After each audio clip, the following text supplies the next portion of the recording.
In January of 1901, my great-grandfather's first automaking venture, the Detroit Automobile Company, was dissolved. It was a crushing defeat for Henry Ford. He was 38 years old, and he was broke. To make ends meet, he moved his family, himself, his wife Clara, and their 7-year-old son Edsel, in to live with his father. If he wanted to start another car company, and he did, then he needed to find a fresh source of capital. He needed to put himself back in the public eye. To do that, he turned to racing. Racing grabbed the public imagination, and it just so happened that one of the biggest races in the country was being planned practically in Henry Ford's backyard.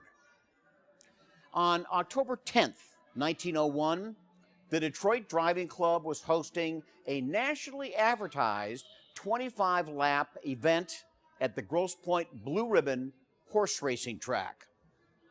The icing on the cake was that Alexander Winton, motor racing's first American superstar, would be entering the race. Winton was everything Henry Ford hoped to be. He was a successful automaker, and his Winton motor carriages were the best-selling gasoline-fueled passenger cars in America. He was the best driver in America. If he entered a race, the assumption going in was that he would win. He was also just a bit of a dilettante. When Winton's sales manager was approached about the Detroit race, he was less than enthusiastic. The grand prize of $1,000 for the win was a small fortune in its day, but not enough to guarantee the presence of America's greatest driver. Finally, Winton's manager struck a deal. They would participate, but only if Winton got to pick out the trophy ahead of time. The driving club agreed, and Winton selected a magnificent cut glass punch bowl, which he thought would look just perfect in the bay window of his elegant Cleveland home. With Winton signed on to win the event, the success of the race was ensured. All of the financial elite of Detroit would be in the stands. The courthouse would even be closed for the day so the lawyers could attend. Henry Ford realized that if he could put up a good show in front of such a prosperous crowd, he just might have a chance of getting back into the auto business. So, with just a few months in which to do it, my great-grandfather assembled a small team and built a car.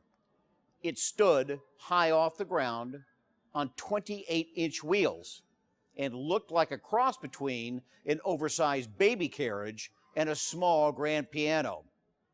There was no windshield, and its driver was exposed to the elements from the ankles on up. No matter what angle you viewed it from, it looked half-finished. But it had an elegant name. They called it Sweepstakes. Being a mechanical engineer, Henry Ford concentrated on the powertrain. The engine had only 2 cylinders, but a displacement of 538 cubic inches. That's 180 more than what NASCAR would allow today. It used a complicated form of mechanical fuel injection, known as a vaporizer. But despite those impressive specs, it produced a mere 26 horsepower. That was considerably less than the 40 horsepower motors common on most race cars of the day. Henry Ford was fine with that. What he was after was reliability.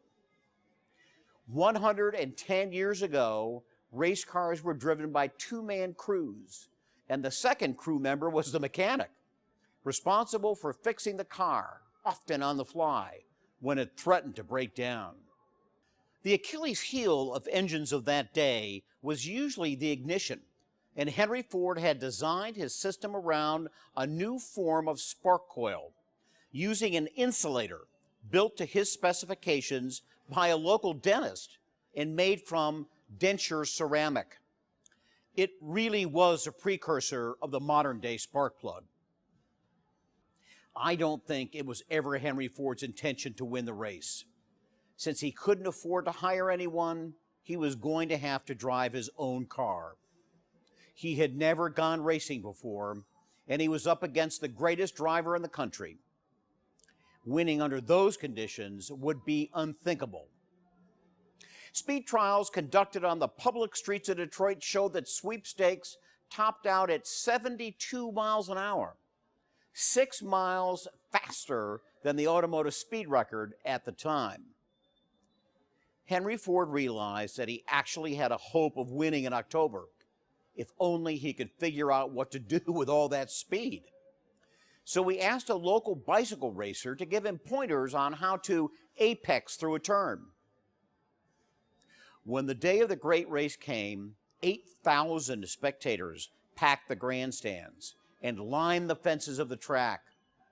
13 teams were entered from Detroit alone, but the star of the field was Alexander Winton, who'd brought his best car, powered by a 70-horsepower engine.